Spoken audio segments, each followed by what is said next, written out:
My name is Susan Hauser. I'm Vice President of the Alameda League of Women Voters.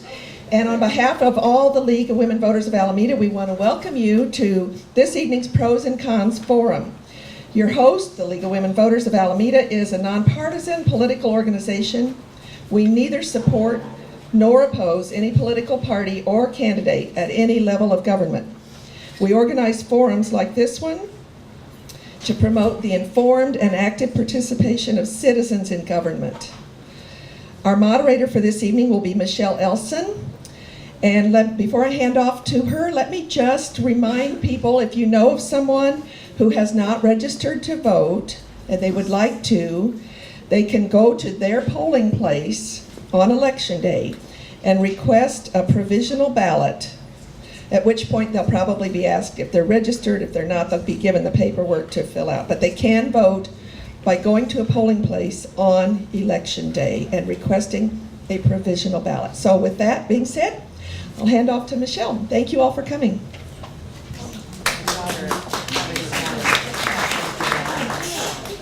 Thank you, Susan, for getting the evening kicked off.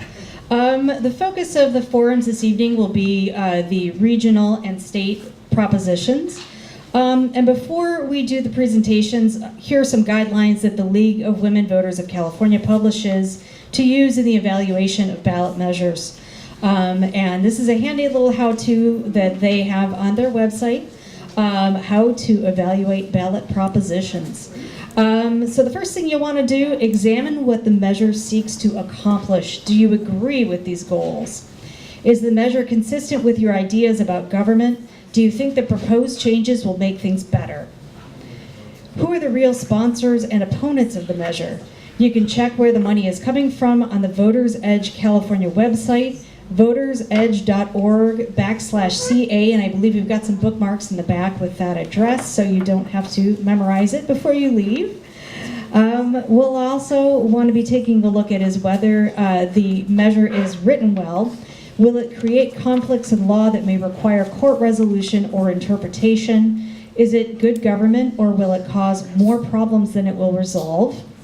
Does the measure create its own revenue source? Does it earmark, restrict, or obligate government revenues? And if so, weigh the benefit of securing funding for this measure against the cost of reducing overall flexibility in the budget? Does the measure mandate a government program or service without addressing how it will be funded? Does the measure deal with one issue that can be easily decided by a yes or no vote? Or is it a complex issue that should be thoroughly examined in the legislative arena? If the measure amends the Constitution, consider whether it really belongs in the Constitution. Would a statute accomplish the same purpose? All constitutional amendments require voter approval. What we put in the Constitution would have to come back to the ballot to be changed. Be wary of distortion tactics and commercials that rely on images but tell nothing of substance about the measure. Beware of half-truths. So with these guidelines in mind, we're going to begin this evening's program. And just to give you a heads up on the format, tonight's format is going to be a little bit different from our other three election forums. We'll be presenting each measure, and then folks in the audience will have an opportunity to ask their questions. So with that in mind, I'm going to ask, we'll have a break in between, and I am going to ask the first three pre-break presenters to come up. So Dorothy Kerwin, Felice Cencius, and Catherine Sensduke, if you could please come up and take a seat. You guys can present your measures, and once everybody's seated and ready to go, we're going to start with Dorothy Kerwin, who is going to present each of three regional measures, and that'll be E, G, and FF, I believe. Hi, good evening. Thank you for coming. League's been doing this for a long time. I've been doing this for a long time. It's fun.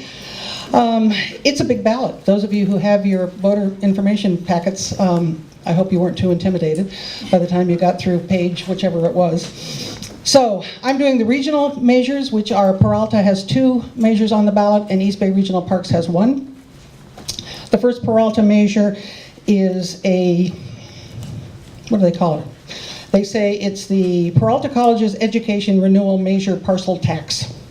To continue funding the colleges of Alameda, Berkeley, Laney, and Merritt funds that cannot be taken by the state to support affordable college education, including core academic programs to prepare students for university transfer and successful careers. By providing tutoring and teacher support, shall Peralta Community College District continue, already in place, what they're doing is redoing it. Continue to levy $48 per parcel annually for 8 years, providing $8 million annually with internal and citizens oversight, no funds for administrative salaries, and all funds benefiting the 4 local colleges.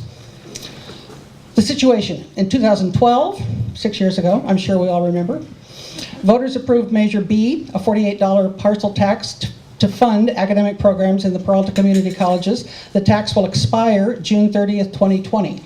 And as is common with this kind of thing, they start early in case it doesn't pass this time. They have another chance to pass it in 2020. Oversight has been provided by a committee that had been created to review capital expenditures authorized in an earlier bond measure. Faculty, staff, and the chair of the Oversight Committee complained that since 2015, expenditure reports have been deficient, that funds have been increasingly directed to central office and non-academic functions. Audit reports have found expenditures to be appropriate, while critics charged that auditors were provided selective information. The 2020 California primary will be held March 3rd, 2020. The proposal to renew the $48 parcel tax effective July 1st, 2020, expiring June 30th, 2028, at which point, presumably, they will be going through this again. The measure requires an annual report stating the amount of money received and expended from parcel tax proceeds and the status of projects and programs funded by the parcel tax. Also required are 2-year expenditure plans developed by staff and approved by the Board of Trustees every October. Oversight is provided by a parcel tax oversight committee. This one is a little bit more contentious than the partner measure, Measure G. There are, in fact, arguments for and against. Arguments for: Measure E protects affordable higher education and job preparation without raising taxes. It does not raise, it simply continues. I mean, like Michelle said, beware of half-truths. Money cannot be spent on administrators' salaries and must augment current expenditures. Arguments against: since I meant to ask about this one because clearly, okay, I'll read what it says. Clearly it's wrong. Since 2025, what's wrong with this sentence? So insert date of your choice. How's that? Parcel tax dollars have been misused and academic expenditures have been reduced. More transparent financial procedures and reporting should be implemented before a new tax measure is approved. So, you know, I think what Michelle said about how to evaluate a ballot measure was quite cogent in terms of, you know, is this a good idea? Is this the best way to do it? Do you agree with the premise? You know, look at the arguments and decide which way it makes sense. So this is a parcel tax measure, meaning every parcel pays the same amount. I think we all know how a parcel tax works. So are there questions on this measure? So it sounds like as part of the original bond that was passed, there was a citizens oversight. Yes. But apparently they really don't have any authority to Well, make any changes. there seems to be an argument about that. There are those who are satisfied with it and those who are not satisfied with it. And I did not do enough research to see which side holds more water. But I think it's pretty typical that there's going to be somebody against it and somebody for it. But there haven't been any charges of... No, there are no pending, no, Missing. there's no lawsuit or anything like that. There's just the normal kind of noise. And do you know what the new measures are that are supposed to be included in the new one that can overcome some of those objections? I don't think it changes anything. Basically, it provides for an oversight committee, which is what the first one did. Peralta, because it is a public institution, it is a county-funded, state-funded organization, all meetings are public, but you'd have to go to the website, find them, show up, which most people don't do, but you certainly are free to. And you know what? I should have done, and I didn't. There's probably a fair amount of information on the website. There should be in this day and age. That's generally where we get it. Thank you. Sure. Are these parcel taxes on residential only, commercial also, and in what cities are they? That's a really good question. Okay, this says Alameda County Council, so this would be Peralta Community College District, so that's going to be, good question. Probably not Hayward because they have Chabot, so it's going to be Alameda, Oakland, Berkeley, Albany, Piedmont, San Leandro? That's a good question. It's on the website, but as you probably know, Las Positas is out in Livermore, is that right? Yeah, out there. Chabot is in Hayward. Fremont has its own. So it's whatever district those R4 are in. So those would be the ones that would do the funding. Commercial too? And parcel tax.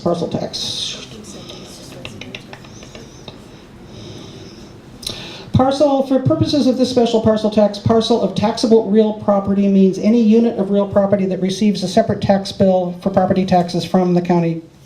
So whoever gets a parcel tax bill gets one. Anybody else with questions on this measure? All right, going Okay. once, going twice. Okay, thank you. Okay, Peralta decided to be, I guess you'd call it, word escapes me, proactive, there we go, that's the word I'm looking for, and put two measures on the ballot. So the Measure E, the parcel tax, is for schooling expenses, academic programs, tutoring, teacher support, that kind of stuff.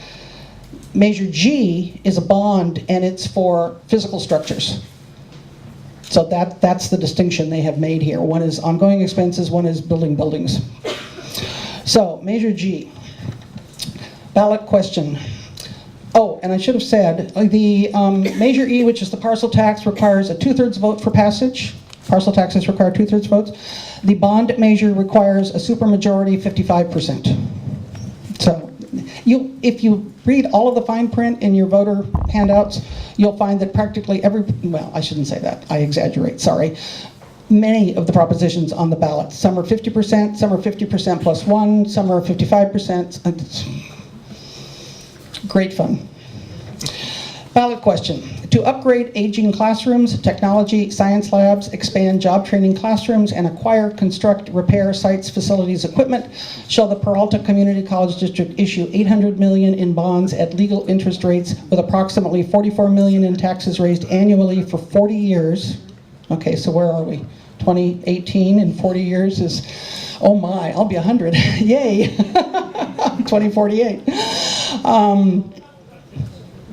Yeah. I didn't add that right. I can't. You'll be here. I'm sorry. I do have an excuse, but I won't bore you with it. At projected tax rates of $24.50 per 100,000 of assessed valuation, with no funds for administrator salaries, audits, and this sentence is lousy. With no funds for administrator salaries, audits, and citizen oversight, which I assume is not what they mean. What they mean is no funds for administrator salaries, provision for auditors and citizen oversight, and all funds used locally. The situation. The Peralta Community College District comprises Laney, Merritt, College of Alameda, and Berkeley City College. They offer associate degree programs, courses for transfer to four-year colleges, and a variety of job training and technology programs. Many of their aging facilities are in need of repair and renovation, and technology and job training facilities must be constantly updated to prepare students for today's workplaces. The Board of Trustees would issue a series of bonds to fund capital expenditures over the next 40 years. Interest rates and repayment periods can differ for each series according to market conditions and the ability to schedule projects at the time a series is marketed. Bond proceeds will be placed in a special fund to be used only for the projects enumerated in the ballot measure. Measure G provides for an oversight committee of specified qualifications to avoid conflicts of interest. The board must conduct independent performance and financial audits to ensure appropriate use of funds. Incorporated in Measure G is a list of projects at each campus, as well as improvements that will be carried out on a district-wide basis. Let's see, oh, they said that already. Tax rates are expected to be $24.50 per 100,000 of assessed value. Arguments for: Peralta's aging facilities are in need of repair, renovation, retrofitting, and replacement. Certain facilities need to be constructed or expanded to meet the need and demand for up-to-date program offerings to meet the needs of the district's diverse student population. Curiously, no arguments were submitted against Measure G. So, questions? In general, I'm predisposed to ask, why is this a proposition as opposed to why aren't the legislators taking action on these measures? And I'm wondering in this case whether bonds all have to go to the public, and is that also true for the previous Measure E? that all of those kinds of things have to go to the public to be voted on, as opposed to legislators whose job it is to debate and think about these things. Yeah, no, you're absolutely right, and it's a completely appropriate question, except this is the Peralta Community College District, so the only people involved are the people within that community college district, so the legislature does not apply. We are the legislature in the sense of the Peralta Community College District. We are our own legislature. But you're absolutely right. That is the way it needs to be done, and that's why we're voting on it. Yeah. Did that work? I think this is my next question right here. That would be a question I have on all of the propositions. Oh, absolutely. And again, if you read carefully in your voter information, it says, petition initiated statute or legislature placed on ballot, or somewhere in that verbiage is how it got there. So then that's an important piece of information. It tells you a lot. Thank you. Sure. Dorothy, Yeah. do we know who comes up with the $800 million figure? And you said that the campuses submitted a list of things that needed to be worked on. Do we know who makes the list? Well, I would imagine, having been on a school site council about 100 years ago, I would imagine it's much the same process. There is a group of teachers, staff, possibly students at each campus who make up a wish list, which is far and above what they can ever hope to raise or spend. The idea being that each of the campuses has input into this, and then at some point, the Peralta administration then says, well, realistically, what we can expect to do is this, and makes sure that everybody gets a piece of it. And the $800 million is... That I can't tell you. There are people out there that you can hire, we all know who they are, who do surveys and say, this demographic at this time and in this economic market would probably support a tax of this amount. And that's often where that comes from. Again, if you go to their website, if you know somebody, who's involved with the community colleges, they can probably, direct you to that information, but that's generally how that's arrived at. Okay, any other questions about Measure G? This is again about the list of projects. Mm-hmm. So it sounds like the list of projects is actually, is it that those are the only ones that can be funded with this money? Or can that list be amended? Because it's going to be a 40-year payback period. So are these projects supposed to last us for 40 years, and then in 40 years we'll have another vote? Actually, it's probably more like 20, but you're right. There will undoubtedly be another vote in the future. That is a good question, and rather than speak off the top of my head, which of course I'm really good at, I probably should look it up. The board must conduct independent performance and financial audits to ensure appropriate use of funds. Incorporated in Measure G is a list of projects at each campus, as well as improvements that will be carried out on a district-wide basis. So there's some wiggle room in there, as there should be, because nothing is cast in stone. But the idea, and again, the oversight committee then, in the perfect world, would be the one to say, you're too far off the mark, or these projects fit the original intention, or however that goes. And honestly, that's up to us, citizen oversight. Here's the college. Oh, okay, perfect. Okay, so this is in your, which one? The county one. Okay, right, which has, they do list by campus, what's happening where. Yeah. Dorothy? Michelle? Dorothy, I have one thing to offer, and that is I served on the oversight committee for the prior bond Oh, yay! that did the same thing, and it's Okay. a bond, not a tax, but they do determine how much money the taxpayers will go for a bond as well, because it's a per thousand on your property tax bill. But the way that the items are determined for each campus is by those people you talked about, plus their maintenance and building people who, their engineers, their own engineering staff who work on these buildings. And they just had, the bond committee that I sat on was $700 million, I think, which was one of the larger bonds that they had ever been able to pass. And so they just had a lot of work. So this is following up on the work that they were not able to accomplish Right, by right. that bond. Okay, and am I correct in the way I'm reading this, that this isn't, they're not necessarily going to spend $800 million the day after the election? This is over a period of time. So they issue the bonds up to the maximum value of $800 million as, sort of as needed. Bonds are usually issued in accordance with what the bond rate is. At any given So time, the right. bond boys in New York, I used to work for the county auditor's office, and that's what we always called it, set the rates. And so the bonds are asked for and issued in accordance with how the rates look for a certain time, and also in accordance with what construction is going on and how much they need both immediately and prospectively for each phase, because all the construction is phased. Oh, absolutely, sure. So the bonds have to be the bond money has to be available to pay for each phase. Got it. Thank you. Any other questions? Thank you. Okay, the third measure I'm going to talk about is a little bit different. Well, I say different, it's actually exactly the same. It's parcel tax. But this is put on the ballot by the East Bay Regional Park District. Any of us who have ever been in an East Bay Regional Park, raise your hand. I think we're lucky. I mean, we have wonderful water, we have wonderful parks. There's a lot of things in in this area that really, I think are something to write home about.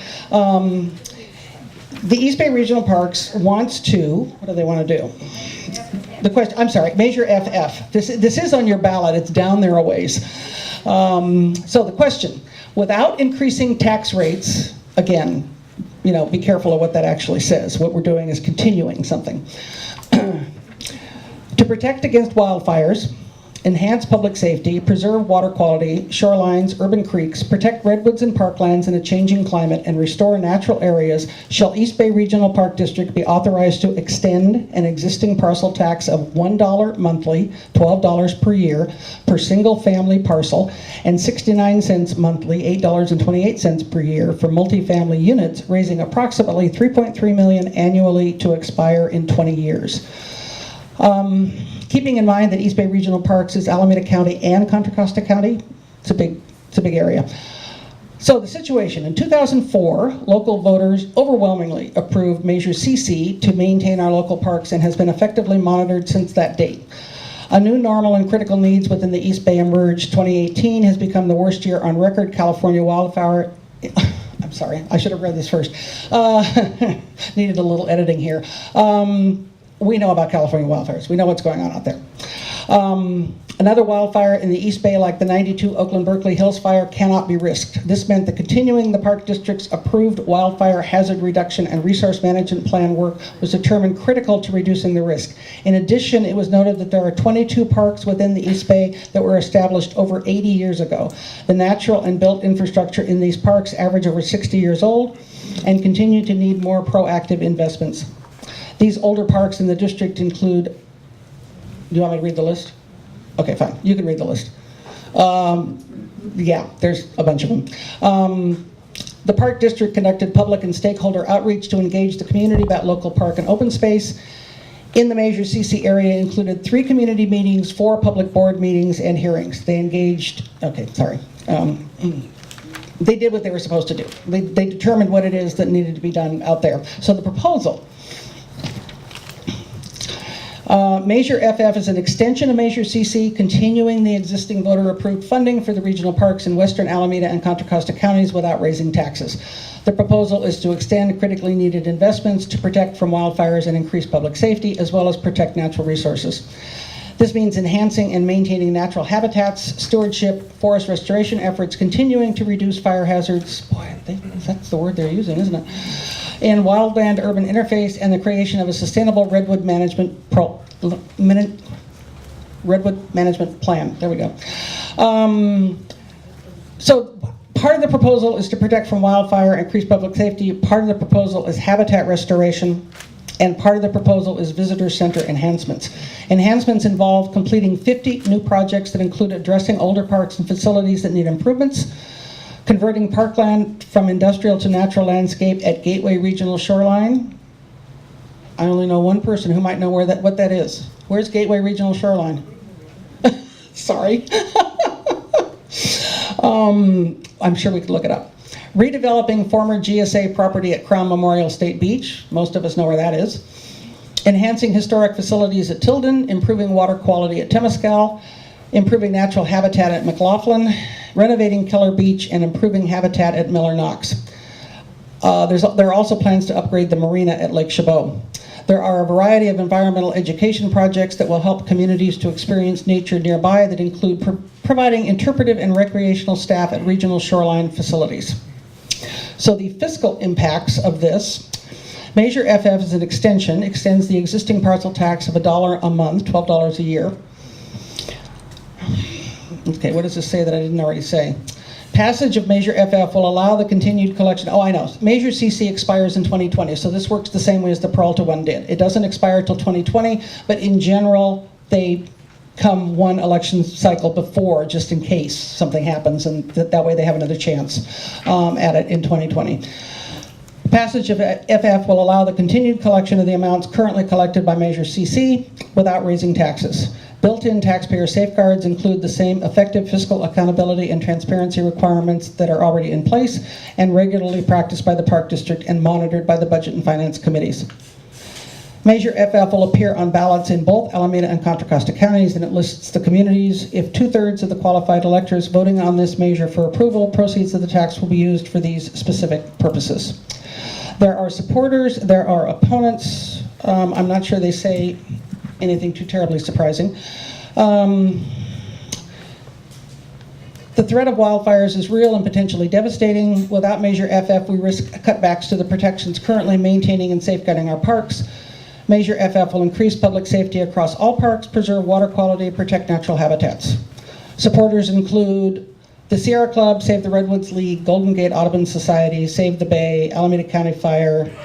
Again, this information is available on the website. It's also in your voter information. Opponents believe that the fire control methods within Measure FF to control invasive species are nothing but an attempt to clear-cut trees. Okay. And they believe that some invasive species are more drought resistant than native. Am I out of time? Yeah, okay, fine. Yeah, sorry. Yeah, this kind of goes on for a while. Sorry about that. That seems to be their big thing. They're worried about the trees. So those are the opponents. Anyway, it's a parcel tax. It works exactly like the Peralta One second, one. if we could just get the microphone around for the questions and.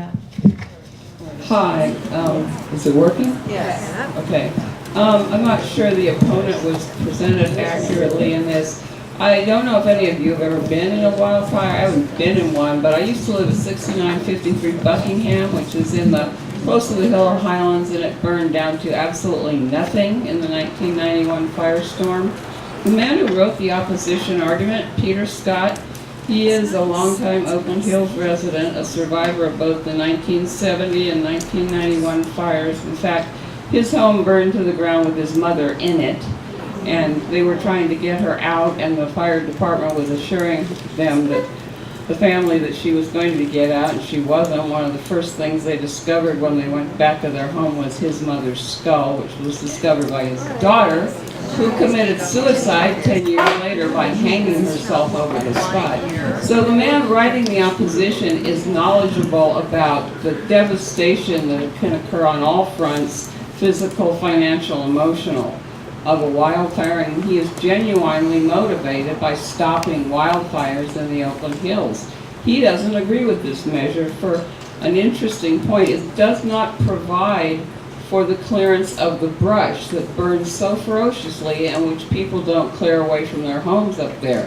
Now, if any of you have ever driven up in the Oakland Hills, you know that when they rebuilt up there, they didn't widen the streets. They're as narrow as they ever were. You can't park on them without blocking them, and that's what killed 25 people in the first place. And while probably 90% of this Measure FF's goals and plans are good, I guess at Measure FF's plan for the Oakland Hills, which has actually been turned down by the city of Oakland before when it was presented to the U.S. Forest Service, is to get rid of the eucalyptus trees, which, you know, there's this myth about them burning like torches, but they also shade the ground, they provide oxygen producing trees, and And I'm sorry, I'm it's getting a lot not, of, the guy yeah. is not a nut job, folks. He knows what he's talking about, and the way to clear brush is not to spread Roundup Okay, all over the ground. thank you, and I totally understand what you're doing. I did not mean to dismiss the argument. I apologize.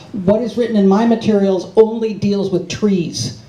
He doesn't talk about any other issue in FF except trees. That was really the only point I was trying to make. I apologize if I short-sighted him. He did write an op-ed in the East Bay Times explaining this. Thank you. Are there any more questions on FF? All right, I think we're going to move on to the state propositions. And at this point in the program, you can go ahead and stay here. Thank you. At this point, I think we are moving on to Felice Zenchis, who's going to talk about State Proposition 7 and 12. Hi, I'm here with my husband Wayne because I was spending so much time looking at these 4 propositions that I'm going to be talking to you about that he came in and helped me, and I thought, okay, then we should come up as a team and handle the tough questions together. So that's why we're both here. Prop 7 is the first one I'm going to be talking about, and Proposition 7 is the daylight savings time proposition. I'm sure if you're anything like me, you've gotten enormous amounts of mail for yes on 7, and the next one, yes on 11 also. But this basically would allow the state legislature to adopt daylight savings time year-round if federal law is amended to allow such a change. So we are basically giving permission with this proposition to our legislature to go ahead and put in a measure to make it year-round. They can't do it without federal approval, so it would have to go to Congress, because Congress is the one that manages the time for the nation, so everybody doesn't have completely different time, and they would go to either standard time or a daylight savings time. So basically, supporters say that a daylight savings time would save energy and lower health risks associated with the twice yearly time shifts, and opponents say winter mornings would become too dark and worry about the logistical costs of implementing the change. What I want to give you a little bit of history on is that daylight savings time was started during World War II in order to save energy. That was 1949. And federal law requires states to have daylight savings time from early March to early November and standard time for the rest of the year. However, states are permitted to have standard time all year round, like we know Hawaii and Arizona. They have standard time all year round. So the proposals that we're looking at today is both an advisory measure to the legislature and a change in the law. It encourages the legislature to consider instituting year-round daylight savings time. Okay, we do one change, and it would be sunny in the morning and, how does that go? No, sunny at night and darker in the morning. So that's what this thing is kind of pushing for daylight savings to go out into the afternoon. And the 2/3 of the legislature, if we told them that they could do it, we have to give them permission to even do it.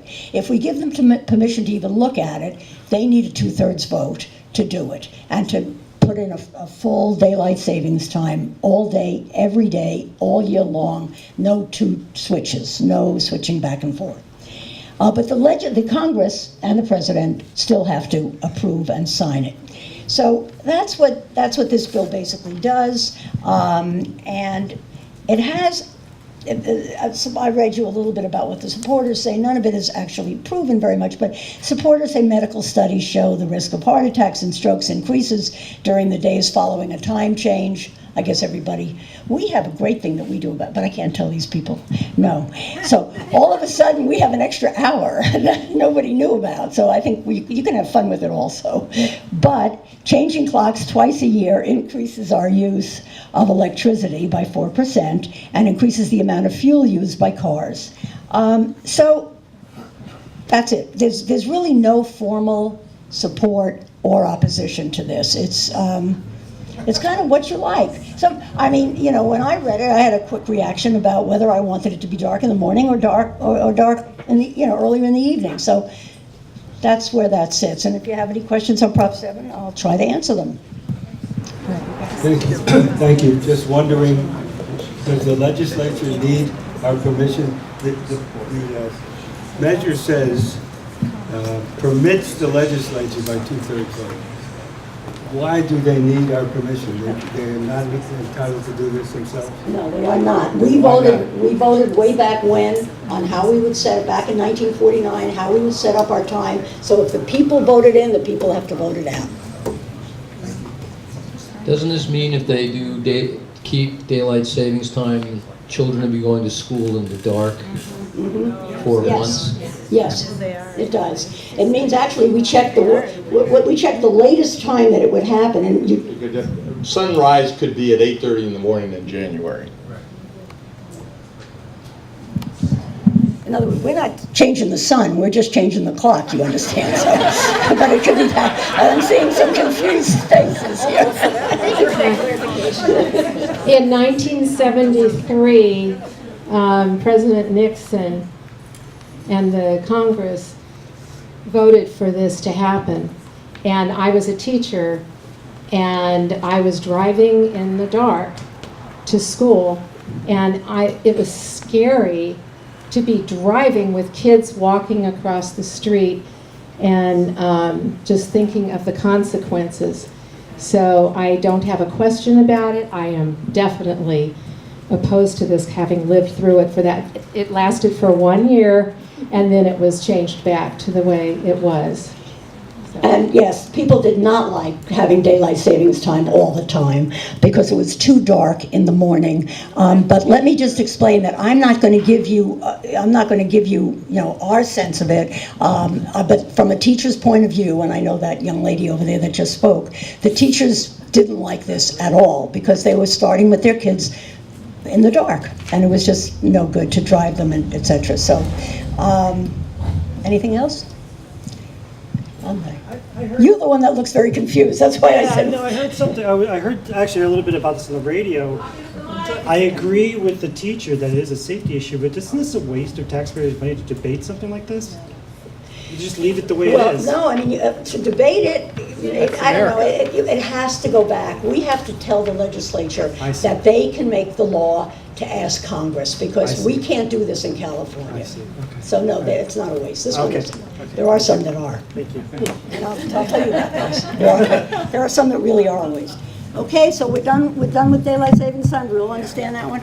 Okay, then let's go on to, my next one is 12. My next one is Prop 12, and Wayne and I have called this the bird bill. So chicken bill. Hold that for a second. So Prop 12, if you have your information in front of you, let me get my paperwork on 12. Okay. So very quickly, to begin with, Proposition 12 lays out specific minimum. I'm just thinking about laying eggs. Yeah, laying eggs. So it lays out specific minimum dimensions for the living space allotted to farm animals raised or sold in California. Raised or sold in California. Voters passed a similar law in 2008, but that proposition did not include specific measurements. So if you're remembering something about cruelty to animals, in 2008 that didn't have specifics. Animal rights groups, very interestingly enough, are split on this measure. So we have friends in PETA, P-E-T-A, and they argue that the measure actually perpetrates inhumane practices on factory farms. Supporters of the measure, like the Humane Society of the United States, say current law does not go far enough in protecting animals. So let me give you a little bit of a background on this one. Back in 2008, we all passed a ballot initiative that basically said that the calves, specifically the calves raised for veal, that would allow them to turn around freely, lie down, stand up, and fully extend their wings, well, in the case of birds, obviously, and their wings or limbs, okay? So that's what we have right now, that they can sit down, they can stand up, they can stretch out, that's what they can do. It doesn't give them specific area of their own, so to speak. This would give them more specific space. So Proposition 12 says that by 2020, it would comply with specific standard measurements set out in the proposition for cages of egg-laying hens and calves raised for veal. And they have, in the proposition, they actually have, what was it, 0.5 square feet? 1.1 to 1.5 square feet per chicken. 1.1, see, I need to come up here, 1.1 to 1.5 square feet per chicken. So that's what this says in here. And it was determined that the proposition that was passed, somebody in the legislature or someplace determined that 0.8 square feet per chicken was what they needed to spread their wings and their limbs. So it does increase the space per cage, Prop 12 does.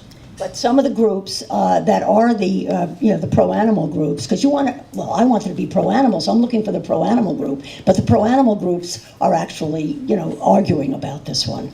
But basically, this is the Humane Society, and again, the next thing that they say is by 2020, it will ban the sale of eggs and meat in which egg-laying hens, breeding pigs, and calves raised for veal are confined in areas smaller than a specific measure by square feet, whether produced within California or originating in other states.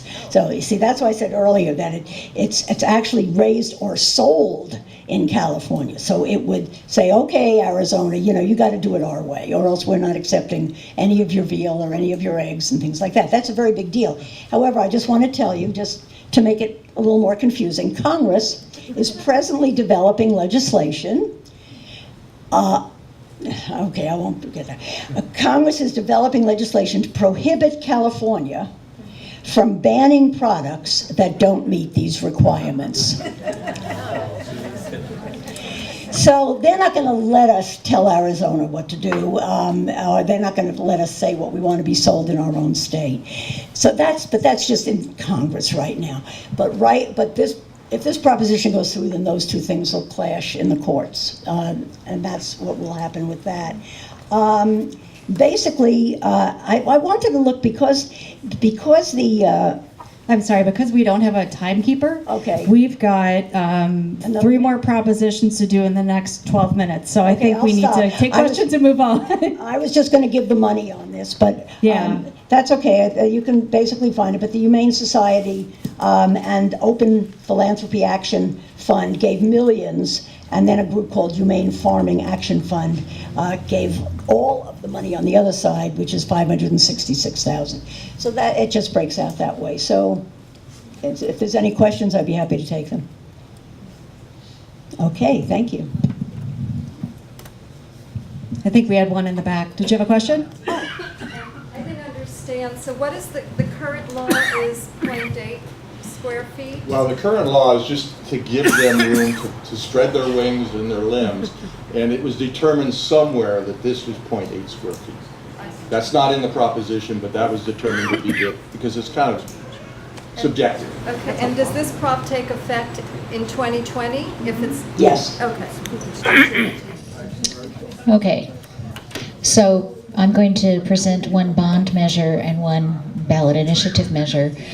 This bond measure is Proposition 4, and the title is that it authorizes bond funding construction at hospitals providing children's health care. Now, what's interesting about this is the third Children's Hospital bond that has been put to vote since 2004. In 2004, there was voter approval of a $750 million bond. That was in 2004. In 2008, the voters approved a $980 million bond. All of the money from 2004 has been spent by the hospitals, and almost all has been spent of the 2008 funds. So the 2018 amount that the children's hospitals are asking for is $1.5 billion with a B. So that's basically twice the amount of the bond from 2004. It also needs a majority vote. Who is behind this bond? Well, surprise, surprise, the 8 private nonprofit children's hospitals throughout California. I guess the closest one for us would be the Lucille Packard Stanford Hospital. And then also we have the 5 UC hospitals, and the one that is closest to us is the Children's Hospital Oakland, which is now part of UCSF. So if you look at campaign contributions, which I think is always important in any kind of ballot measure, we can see that each of the 8 private nonprofit children's hospitals has contributed $1.4 million toward this proposition, and then the California Democratic Party has committed or has given $28,000. So on that side, $10.9 million has been raised to promote this bond. So the way that the proceeds, if the voters approve this, would be almost 3/4 of the amount would go to the 8 nonprofit children's hospitals. Almost 20% would go to the 5 UC children's hospitals. And then the remainder, which is 10%, would go to hospitals that serve California children's services patients that are not included in that amount. Now, most of the treatment in Children's Hospital, most of the money comes from Medi-Cal. But there are other sources, and those are insurance payments, this California Children's Services Program that I mentioned earlier, other government programs, and private donations, i.e. Lucille Packard Children's Hospital, for example. Arguments for this initiative are that seriously ill children receive highly specialized care, which should matter whether or not the family can pay, and that this proposition asks voters to invest $40 per year per patient. Now, in addition to all the children's hospitals that I mentioned, other supporters include the California Medical Association, California Hospital Association, American Academy of Pediatrics, various individual physicians, California Chamber of Commerce, and 72 elected and appointed officials. So that's the arguments for. Now, if you look at your ballot measure, I guess this is what you're looking at, you will see for the arguments against that there is one person who did all the arguments, and his name is Gary Westley. And I don't know him at all, but he seems to be an interesting guy. I'm going to just digress a bit and tell you that he has been, for more than 30 years, sometimes the sole person opposing bond measures. And I found a newspaper article from 1986, 30 years ago, saying, careful readers of their ballot pamphlets will notice that the arguments for why they should vote against 4 of the statewide measures in the November election of 1986 are made by the same individual, Gary Westley. He also carried the ball alone for a no vote on 2 ballot measures in the June primary of '86. The San Jose lawyer said it bothers him that ballot propositions involving expenditure of public funds often attract no organized opposition. He steps in to do so out of civic duty, he said. So I thought that was really interesting, and I'm going to make a wild guess that since 1986, he probably has been the lone voice or the original voice on other ballot measures. But since the ballot pamphlet came out, other groups who do not support this are the League of Women Voters, stating that state funds should not be used to support private facilities. And also the California Republican Party, the Libertarian Party, the San Francisco Bay Guardian, and interestingly enough, no elected and appointed officials are opposing this. So the bonds, the two arguments that I will present to you from Gary Wesley are that the bonds would need to be repaid with interest, and the interest payments would be almost the same amount as the original bond. So that's not surprising, but it's just a reminder of the total cost of this would be $2.9 billion of expenditures. And then the second point he brings up is, should voters continue to finance projects through higher property taxes when California's property tax system is so unfair? Prop 13 has led to a massive shift of overall proposition tax burdens, property tax burdens, the shift from business to homeowners, and especially new homeowners. Now, I personally can't see exactly what this has to do with the bond measure, but as we all know, the issue of Prop 13, the debate continues. So that, in a nutshell, is the Children's Hospital Bond measure. Any questions or comments? I know we're trying to keep moving along at a clip here. And I just, a clarification, Catherine. You mentioned Lucille Packard, and I think, is Children's Hospital Oakland a beneficiary of this as well? Yes, as part of, it's now UCSF. Yeah. Okay. Yeah. Great. Yeah, there's a question?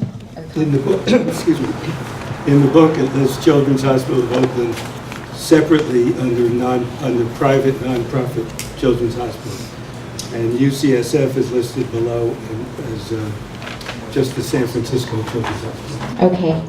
Yeah, it is a little confusing, but I can't comment on exactly how that's being phrased. Let's move on to Prop 8, which I think is a very interesting initiative. And I want to start out by an audience survey.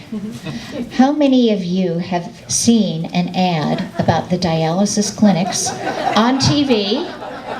In English and Spanish, I've seen it. Okay, hands down. And how many of you have received one very attractive, large, slick mailer about the dialysis clinics? Yeah, okay. Yeah, okay. So, general comments. A handful of dialysis companies may break the record for spending on this statewide ballot measure, and all of the opposition funds are coming from outside of California. Under this measure, state and local governments could save or lose tens of millions of dollars per year, according to the nonpartisan independent legislative analysts. So that just shows that there's some confusion about the rollout of this measure if it were to be approved.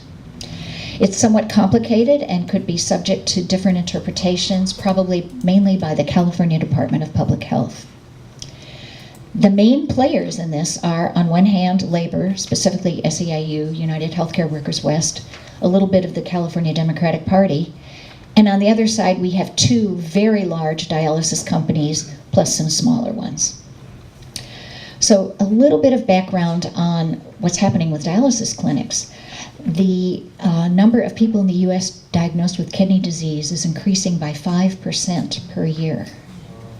After 1 year of treatment, people on dialysis have a 20 to 25% mortality rate and a 5-year survival rate of 35%. Now, most people with kidney failure receive dialysis at chronic dialysis clinics, and this is where we're getting into the ballot measure. Each clinic operates an average of 22 dialysis stations, treating one patient at a time. And California has almost 600 licensed chronic dialysis clinics. There are 2 private for-profit entities that operate and own, at least in part, a total of almost 3/4 of all of California's chronic dialysis clinics. And these are called DaVita and Fresenius. Those are the names of the companies. They earn an estimated $3 to $4 billion, billion with a B, per year. So that's the overview and background. Who pays for these dialysis treatments? Do you all know? Primarily Medicare. Medicare pays for the treatment of the majority of Californians on dialysis. And the Medicare and Medi-Cal contributes some to this, those payment rates are close to the average cost for chronic dialysis clinic treatments, which are largely regulated. By contrast, other insurers, people who have group and individual health insurance, those insurance companies have to negotiate with the dialysis clinics. And, quote, on average, these insurers pay multiples of what the government programs pay for dialysis. So clearly that's where the action is in terms of the amount of money that we're going to be talking about. So what does this measure propose to do? Basically, it requires rebates, mostly to patients' insurance companies, if the clinic charges exceed a cap of 115% on, quote, revenues. Now, we'll come back to that in just a second. This would also require annual reporting to the state regarding clinic costs, patient charges, and revenues. Note that the direct patient care costs would probably be subject to a California Department of Health, Public Health regulatory process, because there are terms in this initiative that aren't adequately defined.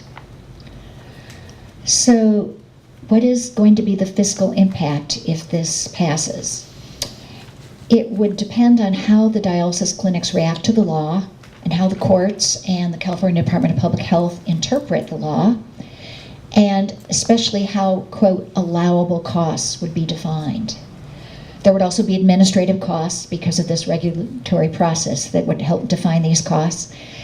But these costs could be offset by higher licensing fees and possibly penalties for failure to comply with the new regulations. Those would be coming from the dialysis clinics. So now let's get to the money. The yes on Proposition 8 side has spent $20 million on this. Now, I have not seen any ads written or TV about that. Okay, well, I don't watch enough TV.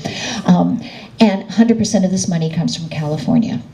It's primarily from SEIU, Healthcare Workers West, which represents 95,000 healthcare workers in California. And so that's the total, 20 million. The supporters say that this measure would stop dialysis companies from overcharging patients and lower healthcare costs for all Californians. Supporters include SEIU, California Democratic Party, Congress of California Seniors, the California Alliance for Retired Americans. I'm not familiar with that group. It seems to be a new one. Many labor unions and CalPERS. And just to end with the yes on Proposition, Prop 8, I will give you a quote from Capital Public Radio in Sacramento. Quote, supporters have tried legislation before. Bills to require staffing ratios in dialysis clinics and to impose a revenue cap on clinic operators. These failed in prior legislative sessions. And I wanted to bring that up because I think that it is important that we don't always rush to the voter initiative process when issues come up. Okay, so now we look at the 106 million, and I'll be interested to hear if the Prop 10 has raised more money than that. But as of October 22nd, the opposition has spent 106 million. The opponents say that this measure will force dialysis clinics to cut services and to close, and that California's dialysis clinics provide some of the highest quality care in the country. As I mentioned, there are two main companies, Davida and Fresenius, who have put 95 million of the 106 million into this. And the rest of the money, the remainder, comes from other companies. None of these from California. So we have one, all the money's from California. The smaller amount, the larger amount, all is from out of state. Other opponents include the California Medical Association, the American Nurses Association, American College of Emergency Physicians, California Hospital Association, California Chamber of Commerce. And the press quote that I'll take from the no side is, quote, if Prop 8 were truly about improving dialysis care, it would take steps clearly and directly related to quality. such as increasing clinic inspections or boosting competition in the market. It does none of those things. So that's the story of really big bucks on an issue that is interesting. Any questions? I just have a neighbor who has to have dialysis every 3 days, and sometimes he has to go at 3 in the morning because it's run 24 hours a day. So I feel like I don't understand how all this works, but he's anyway, he doesn't have much money, and I just, people die because they don't get dialysis, and I don't know which way to turn. So.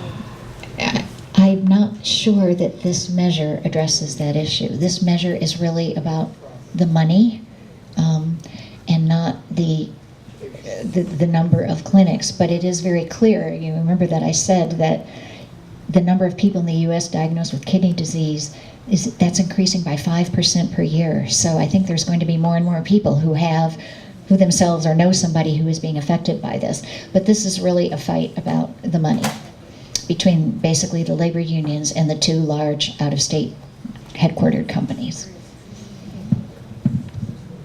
All right, and with that, I think we're going to pass the microphone back to Felice. You're doing 11, right?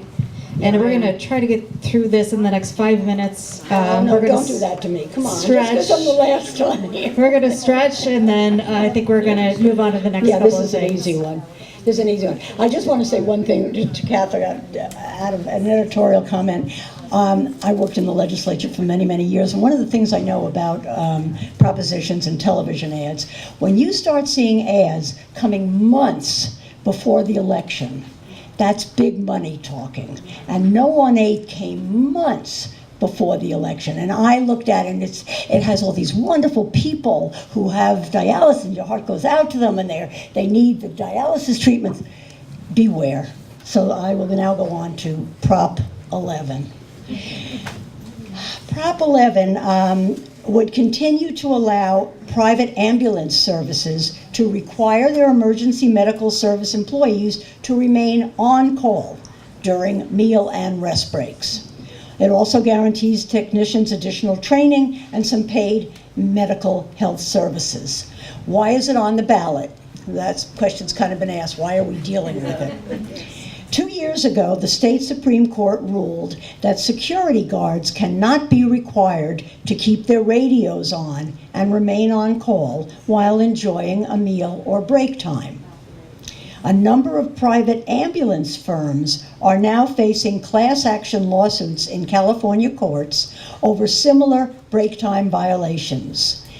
These cases are still pending, but the reason this is on is because the ambulance service people were afraid that they would also have to, necessarily stop and lose pay if they were also subjected to the court decision. So let me just give you a quick rundown on that and try and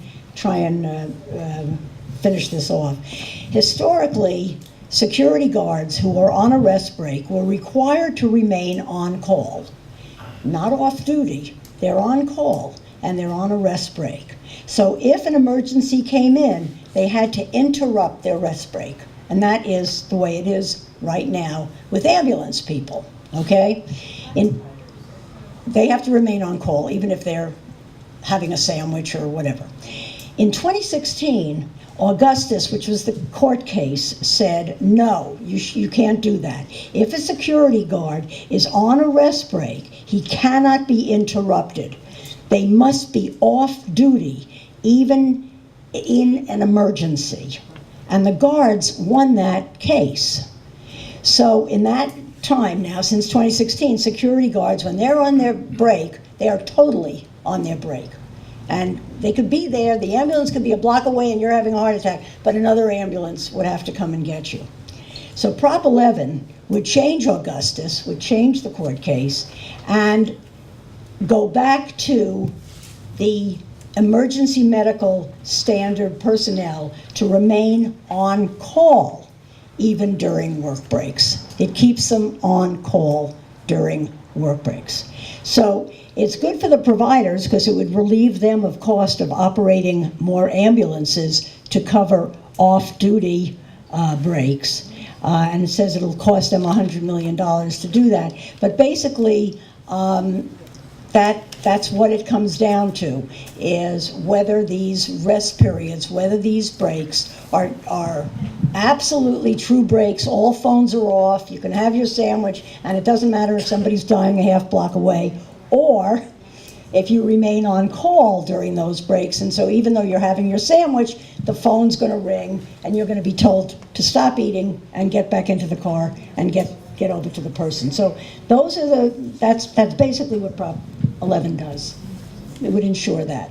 And it wouldn't allow Augustus, which is the court case that says, no, if you're going to have your sandwich, you can have your sandwich and you don't have to answer any phone. That was the case. And that's what we're living under right now. And that's why the ambulance people are very worried that they're going to end up having to do that too, and they don't want to do that. Any questions? Is this simply a preemptive strike, or have there been actually cases of abuse? They don't mention cases of abuse, and I think it is a preemptive strike to make sure that class action lawsuits can't come forward to prevent them to be on call and available even though they're on a break. And I think there are other emergency people like police and fire, I'm certain, are in that same category, that even though they're on a break, if they get called, they get called. So they're trying to make sure that Augustus doesn't affect them like it affected the security people, the security guys. Anything else? I'm just wondering, do you know if they are paid salary or do they get paid? You know, I mean, obviously it makes a lot of sense for them to be able to go on the emergency, but are they getting paid during that time, or are they getting unpaid? You know what I'm saying? Yeah. Like they're on lunch. Yeah, I think the breaks are covered. It's part of their work. In other words, it's a break, but it's never a break if they have an emergency. So they get paid? Yes. Oh, I think it's their regular job. So when you were saying they are trying to protect that they don't have to be affected by the Augustus case, who are they? Are they the owners or the employees? The employees, but the owners also. The companies. The companies, both, because they're They're really both kind in of in favor agreement. of- Yeah, there's really no opposition to this, because they both really kind of want the same thing. But it'll cost the owners much more, because if you They'll have to actually run do another- go on a break, you'd then have they to need back more up. ambulances, you need more workers, because your people are sitting and having sandwiches. So, yeah. Okay, thank you. So I presume the current law doesn't cover, doesn't have people on their lunch break if they clock out, be susceptible to being called. So what do the ambulance companies do to cover people who are on their lunch break, non-paid right now? Because that's basically what's happening. They are on call right now. Even on their lunch break when they're Yes. clocked out? Yes. Yes. Okay. They are on call. And they want to keep it that way. Okay. Both. It's the employer and the... Yeah, when you take the job, you know that's a condition of the Part of the job. job. Are we good? Yeah. Okay, guys. Thank you.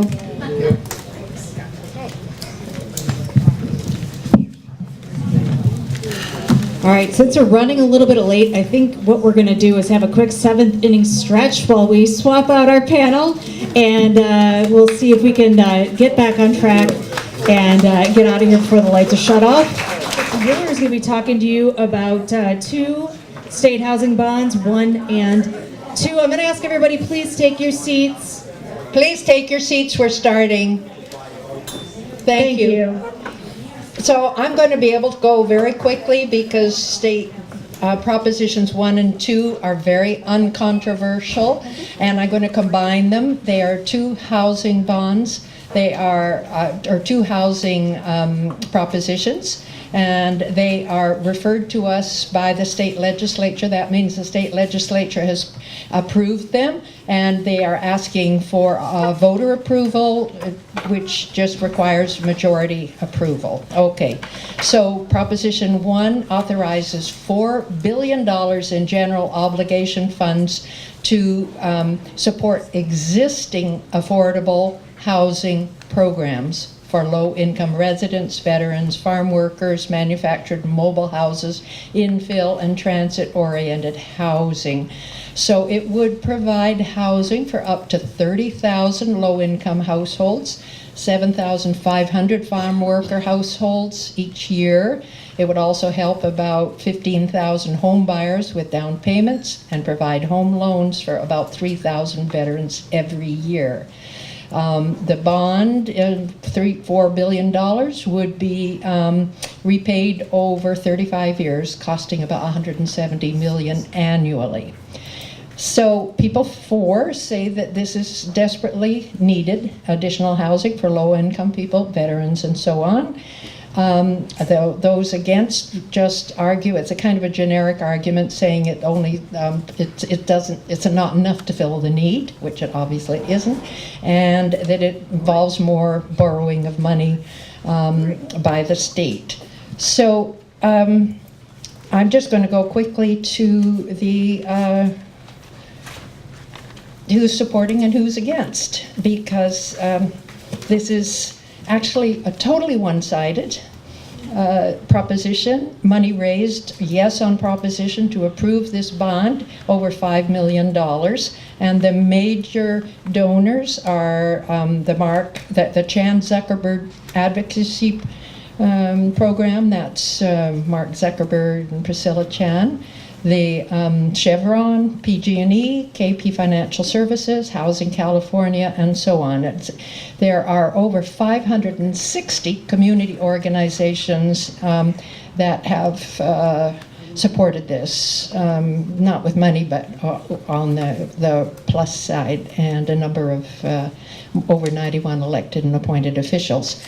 There are there's no money being reported as being spent on Proposition 1. There are just a couple of organizations that are listed as against it. The California Republican Party, the Libertarian Party, and the California Taxpayers Association. They're just basically saying it costs too much. And Proposition 2 is also for housing. It's specifically aimed at mental health and housing people who have mental illnesses. It's not requiring any additional money from the state. It's basically a reallocation of current funds that are in state and in the counties that provide for mental health services. And so this is a sort of a reorganization. It's also a referendum that is already been passed by the state legislature. It will it amends the Mental Health Services Act to fund the No Place Like Home program from different sources of money that are already available within state and county budgets. So I'm just the arguments for are exactly the same, the arguments against the same, and the money raised is exactly the same from the same donors. So each of the donors has given exactly the same amount of money to Proposition 1 and Proposition 2, and that is it.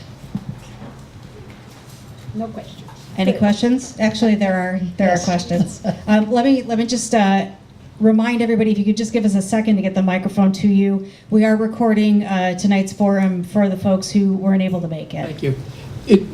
Repayment of these bonds, is that from the general fund, or is there a special tax that will be? No, the general fund it repays the bond, the $4 billion for the Proposition 1. The Proposition 2, there's a small bond measure in there, and it comes from a special fund of money that has already been raised through Proposition 63, which is taxes on the wealthy. So no more. No state funds come out for repayment of Proposition 2. All right, we're going to go to Prop 10. So Kate, you're up next. Thanks. Okay. Prop 10 is a good deal more controversial. And what it does is it expands the local government's authority to enact rent control on residential property. So the situation is that about 30 years ago, 14 cities in California adopted some form of rent control. And since then, a few others have either adopted or put on the ballot and not had them pass similar kinds of rent control ordinances. In 1995, the state legislature enacted a piece of legislation called the Costa, and I keep calling it Contra, so forgive me if I slip, the Costa-Hawkins Rental Housing Act. That act said that single-family dwellings built after 1995 could not be incorporated in any rent control measure. It also incorporated some other kinds of townhouses and so on, but essentially this particular measure, Proposition 10, would tell the local jurisdictions that they could enact rent control on residential property, including, it gets rid of Costa-Hawkins, and they could do it on whatever they pleased. Of course, they would go to the voters and so on, but it would allow individual cities, those 14 cities plus whichever cities wanted to continue. And as you know, with our Measure K that's on the ballot, we have additional situation pending right now about our rent ordinance and whether or not we would have it be put in our charter or not. So right now, as we all know, the rental situation in the Bay Area in general is highly impacted, and rents are going up, and it's putting a lot of pressure on cities all over the Bay Area and in some other places like around Los Angeles and urban areas to enact rent control ordinances in an attempt to free up additional rental units for reasonable rents for working people, especially. So this would repeal the Costa-Hawkins Rental Act, and it would not change the other rental control laws in any way. There may be a conflict, I think I should say, with Measure K, in as much as Measure K goes into the, would put it in the charter, and then it would have to be voted by the people if there was any change in it. And already if Measure 10 passes, there would be a change. So we have a conflict there, just to let everybody know that already if we voted for K and Measure 10 passes, Measure K would already have to go back to the voters what was in the charter, because it's a charter amendment.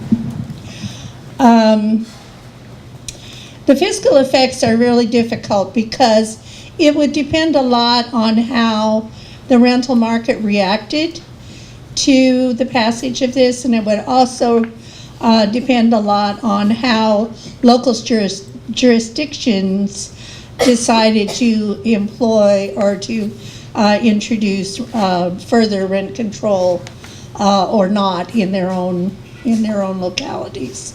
So there was no real definite amounts. It would, if a lot of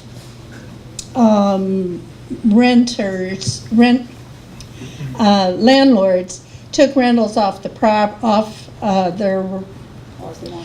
market. That's the word I wanted. Off the market, and if local jurisdictions passed a lot of rental control laws, there would be a decrease in revenue to the local jurisdictions and to the state. So the amount of money, I always like to follow the money, so I spent some time running around the internet trying to look to see what was going on with the money on this one. And not surprising, the real estate industry is opposing this big time. And there has been, not nearly what you thought it might be.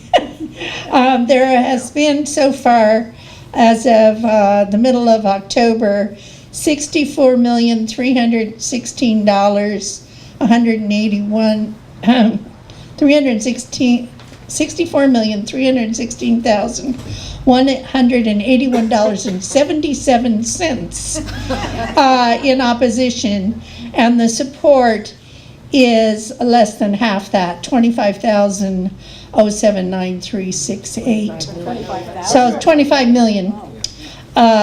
79,000 and 368. So the people that are in opposition to it are the real estate people in general, and their arguments are that the people will take their rental units off the market, and that this would reduce the amount of rental property available, and also that it allows the creation of new local bureaucracies with the power to regulate rents on all types of residential properties. The opponents of this say that rent control laws reduce the amount of rental property available. I'm sorry. The supporters say the high cost of rent hurts seniors, families, and anyone with a low or fixed income. The proposition would protect them. This proposition would allow local communities to decide whatever makes sense for their rental housing. So that's a big issue in this particular proposition, is that it would allow local communities to decide how they wanted to do this, and would give them permission to do it with the Costa-Hawkins lifted off, so they could apply it to, our particular one exempts Costa-Hawkins because that's the current law, but this would allow us to include those units built after 1995. Are there questions? Any questions on Prop 10? I can't believe I explained it that well. Understand it. Okay. Or that it's too confusing. Yes. It's confusing because it's repealing a law. Yeah, it does repeal a law. So if you want the law repealed, then you vote for it. If you want the law to stay on the books, then you vote against it. So, yes. Since I think this is a very important proposition, I have to have some kind of question or comment. And it's just a parsing of the words of one thing you said. You said that it would give protection to seniors and those on fixed incomes. Repealing the law doesn't give any protection at all. All it does is allow local entities like cities and states to do whatever they want to. And a local city could actually prohibit rent control if they wanted to. Exactly. But it also, they can increase rent control and put protections in it. Mm-hmm. But the cities have to do it. The proposition won't do it. It just allows them to be able to do it. Exactly, and thank you, because that's an excellent point. Yeah, it really does kind of put it back on the local jurisdictions. Anything else? One more. Oh, one more, all right. Yes, I didn't understand why you said it conflicts with Measure K, because if the premise of Measure 10 is to return local control to the cities, well, Measure K is a local city ordinance being put into a city charter. How do they conflict? I mean, since cities can go either way, like the lady just said. Well, conflict is not a good word, actually. I think it's more like affects. It does affect it, because if we vote to put Measure K, which maintains our current ordinance, into the city charter, it doesn't change the ordinance. The ordinance already has in it the exemptions for Costa-Hawkins and all of that. So once we put something into our charter, then it has to be voted on to change it. So we're putting, if Prop 10 passes, then and K passes, then we have a situation where what we just voted on has to go back to the voters. That's the effect. It would have to go back to the voters and be voted on to correct and put it into sync with the requirements to take out the Costa-Hawkins language. That's in the ordinance. That's all. It would just have that effect. It would not conflict necessarily. All right, so next we're gonna move on to 2 ballot measures regarding taxes. Dorothy Kerwin is gonna talk about measures 5 and 6. Hi again. Okay, Prop 5. This is an initiative, constitutional amendment and statute, which is a little bit unusual, put on the ballot by petition, which is always interesting to know. What this does, a yes vote supports amending Prop 13, yes, we've heard of Prop 13, to allow home buyers who are age 55 or older or severely disabled to transfer their tax assessments with a possible adjustment from their prior home to their new home. Okay, that already happens in Alameda County and 9 other counties in the state. 10 counties already have this. This extends it to the whole state. So we're familiar with it because it happens here, but this makes it for the whole state.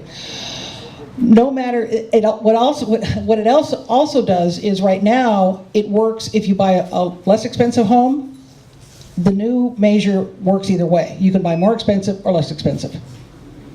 You're not limited. It does affect how the taxes are calculated, but in either way, you'll save money. And also, it allows you to do it numerous times. Right now, the provision is you can do it once. So, without going into too much detail, okay. So Prop 13 passed in altogether now, 1978, we know that. In 1986, we approved Prop 60, which amended Prop 13, which is how we got the part about if you're over 55, you can trade your house once.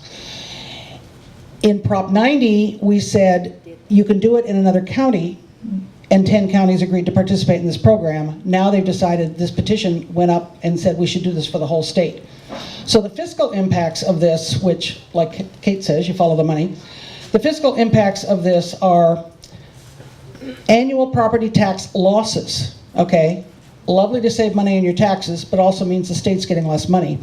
For cities, counties, and special districts of around $150 million annually in the near term, growing to about $1 billion or more per year over time. Property tax losses for schools of around $150 million a year, increasing to $1 billion over time. Increases in income tax revenue because more houses would sell, more people would pay taxes on the profits from the home sales. Higher administrative costs for counties. They've got to figure out how to calculate costs for all of this kind of stuff. So complicated, complicated. Okay, who is contributing to the campaigns? Always interesting. Pretty much real estate companies. 77% of money comes from the California Association of Realtors, and for those who are good at arithmetic, 23% of the money, 77 and 23 is 100, comes from the National Association of Realtors.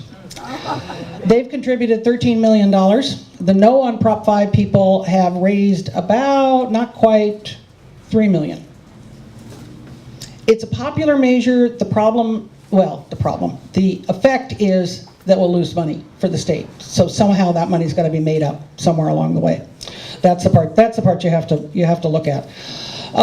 You can read the arguments in the book. I'm not going to read those arguments to you. What I am going to do is let you know what the media editorials are saying.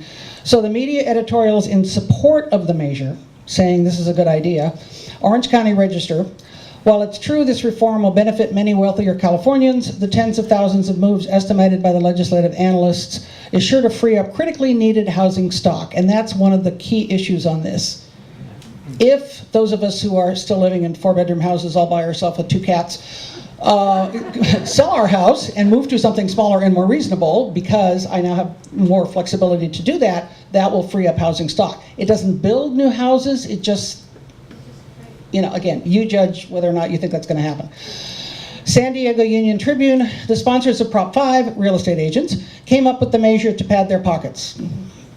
But it's actually a smart idea that will give older people more flexibility with their lives and introduce liquidity to a housing market that could badly use it. The revenue it would cost local government is relatively small. Opposition, San Francisco Chronicle. Some of us read that. What makes this prop all the more galling is the fact that this is the group of Californians who least deserve another tax break. They're already reaping the benefits of rock-bottom property taxes. They've had the opportunity to build up equity. Mercury News, so the San Jose paper, California voters should reject Part 5, a regressive measure that would provide additional property tax breaks to long-term homeowners, especially those with pricier houses, who already pay significantly lower tax bills. You can see where that's going. Okay, one thing I do want to mention is the campaign finance stuff, and we've all talked a lot about campaign finance. The deadline for the next campaign finance reporting is today. So for those of you who want to follow the money, pick up a bookmark on your way out. Make sure you go to Voter's Edge and see what they won't be out today. They probably won't be out for a few days. It takes a while to compile them. But by early next week, the next set of numbers should be out for those of you who are following that. Okay, questions on Prop 5? I'm just wondering if there's a mention on here about the same replacement requirements coming into play for people who lose homes due to disaster or contamination. Are those age limits? No. It's over 55 or disability or disaster. Yeah.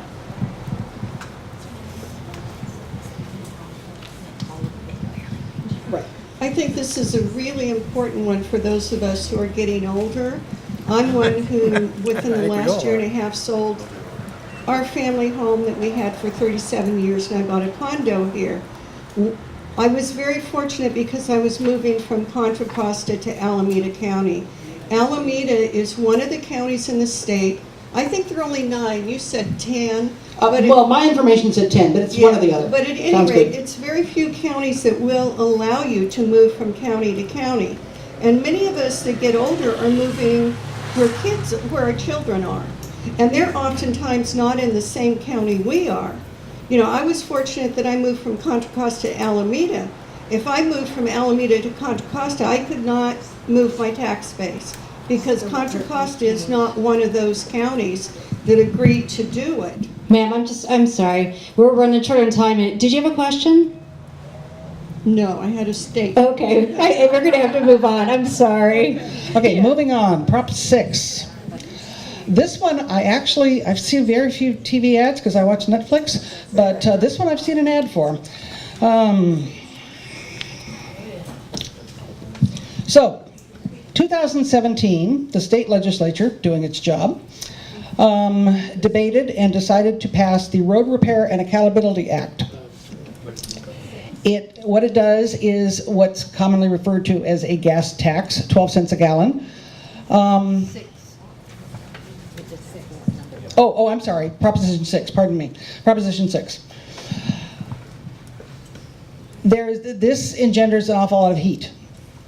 It depends whether you drive on the roads and you think they need fixing. It depends whether you think paying taxes is a good idea. And you can think both. There's no problem with holding two, conflicting ideas, except when it comes to spending money.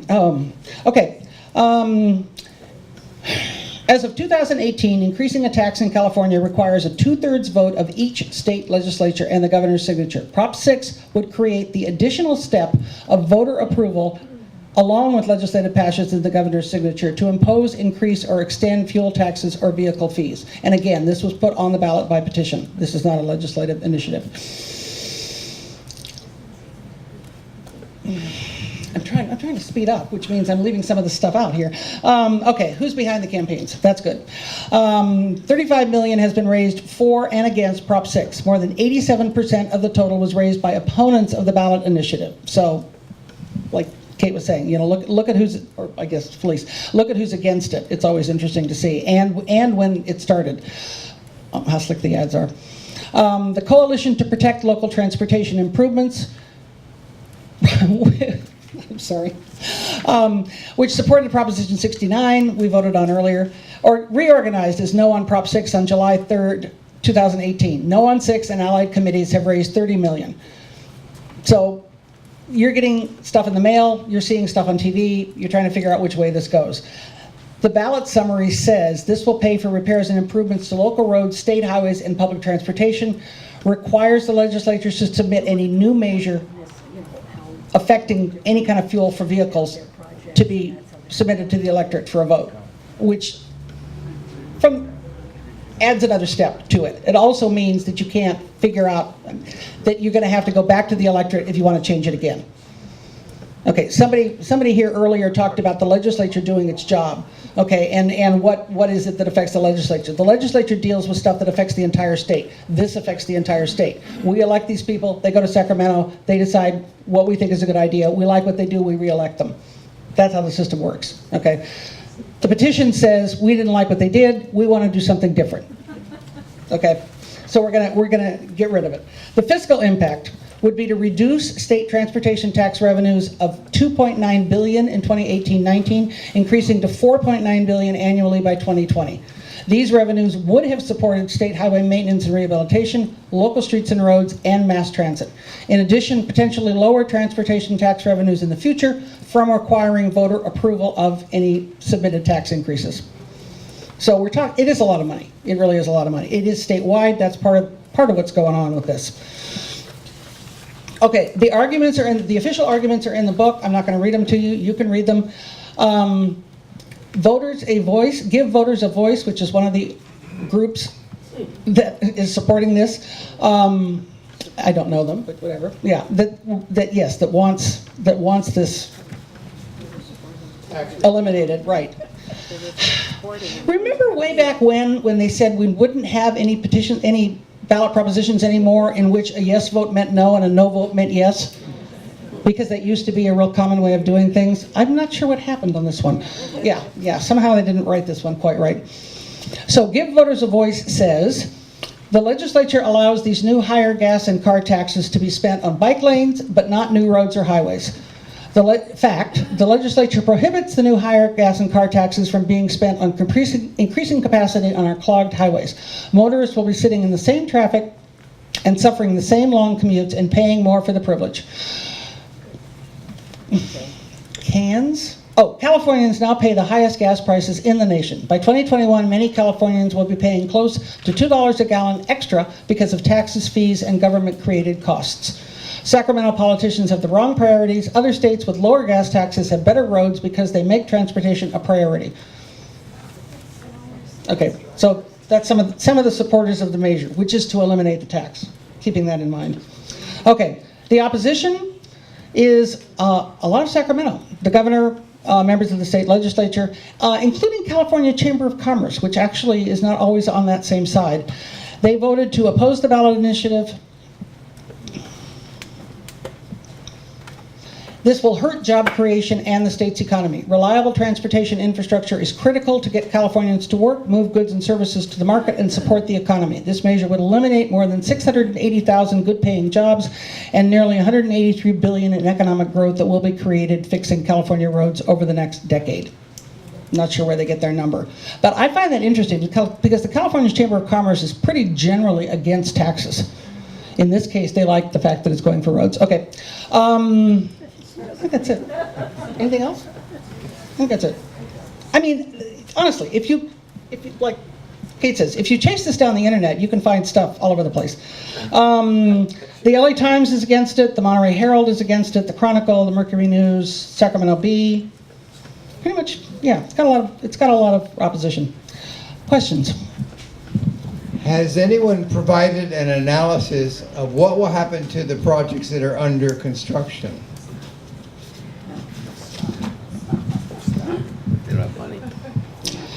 In general, the fiscal requirements are that when you start a project, I can't believe I said that, because the Trans Bay Terminal springs immediately to mind. Yeah, sure does. The budget is in place for projects when they're begun. The problem is overruns. So that actually is a very good question. If the project is on budget, it's fine. If it's got overruns involved, then you're going to have trouble. You're going to have to find another source of money somewhere. And somewhere there is undoubtedly a list of what those projects are. It would be interesting to find it. Thank you. Anything else? Now, maybe I wasn't listening carefully enough. My understanding on Prop 6, the tax that was passed by the legislature is not just for fixing roads and building highways. There's also a considerable amount of money that's going for mass transit. And is that true? And what would be the effect on mass transit if Prop 6 gets passed? Excellent question. I think it kind of depends on your definition of considerable. It does include money for mass transit, but in general, the state spends way less on mass transit than it does on highways. So in other words, it's sort of apportioned how much goes Exactly, to mass transit. exactly.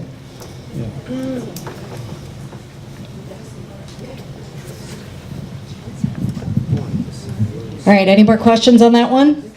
I have one comment. This is actually what's called a referendum. So the state legislature has passed a law to increase the gas tax and the vehicle registration fees, and we don't like it, so we're gonna put it on the ballot to change it.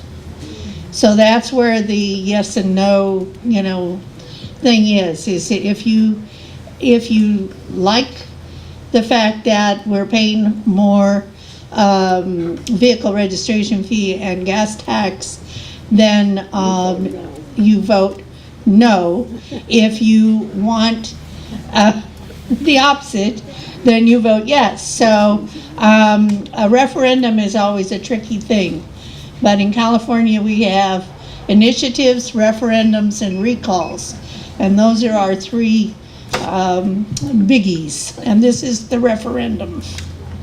I just wanted to ask a question. Also, I want to add to that is, we could always, if this does pass and the gas tax is repealed, it could come back as long as it comes back directly to the voters. The voters could vote to increase the gas tax by the same amount if we do it directly. The original opposition was because it wasn't given to the voters directly, it was snuck in by the legislature on top of a registration increase. But I want to ask a question about the mass transit. Does it include the bullet train?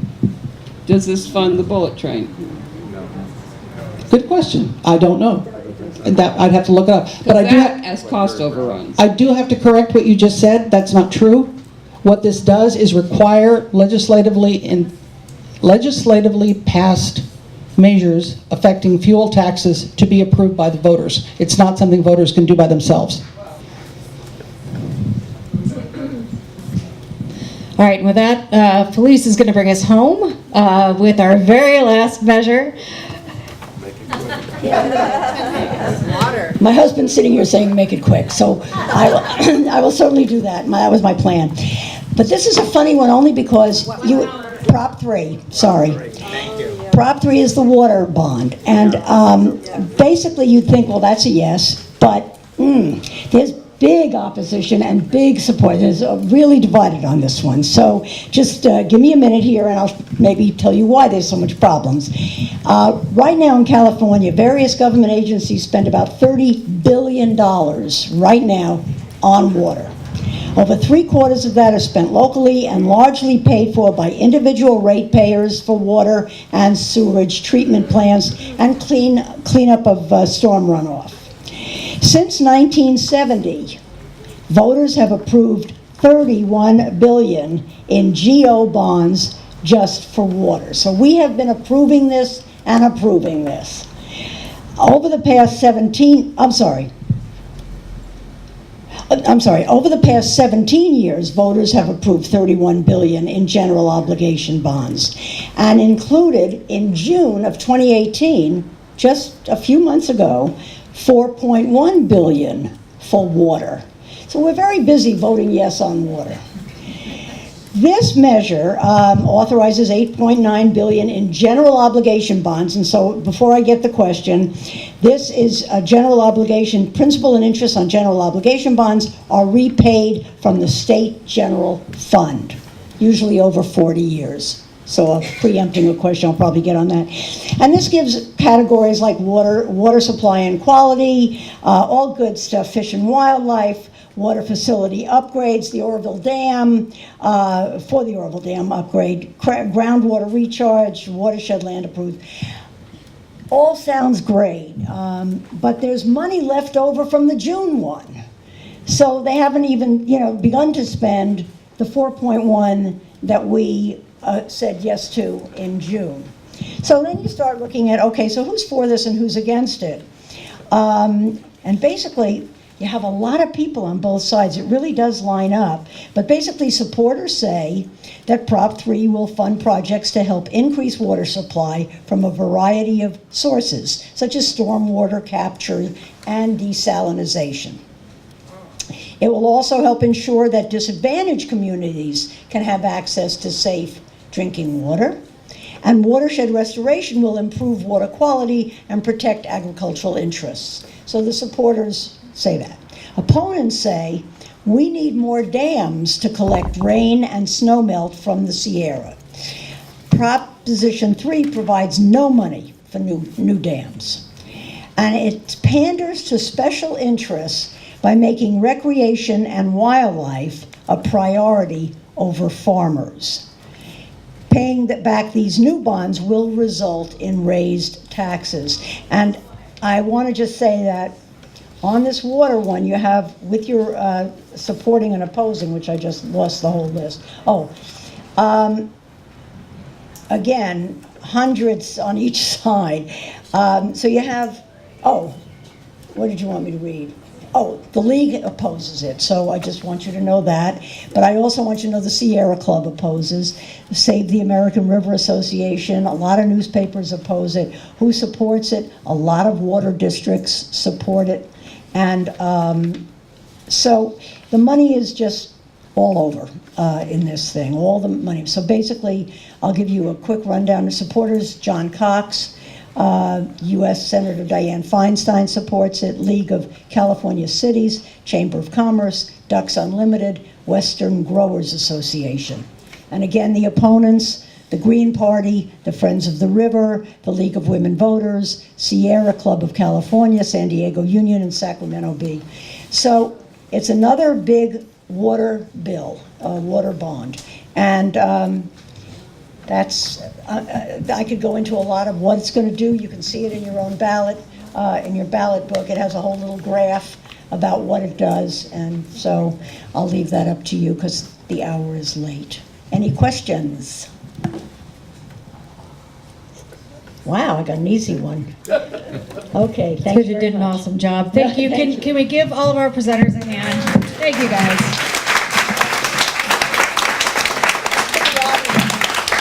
All right, well, thank you so much, and you informed our voters for participating. Susan, can you close the evening for us? Hi, yes, I'd be glad to.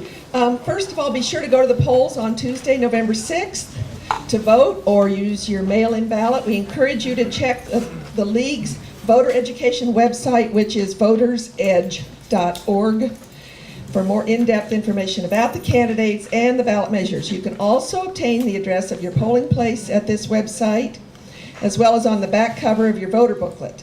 As a reminder, this event has been recorded and will appear on our website, lwvalameda.org. Membership in the League is open to all men and women who would like to become active, informed, politically effective members of their community. Please call the League of Women Voters for further information. We also have a membership table set up out here before you get out the door. Finally, thank you all for your participation tonight. Remember to vote.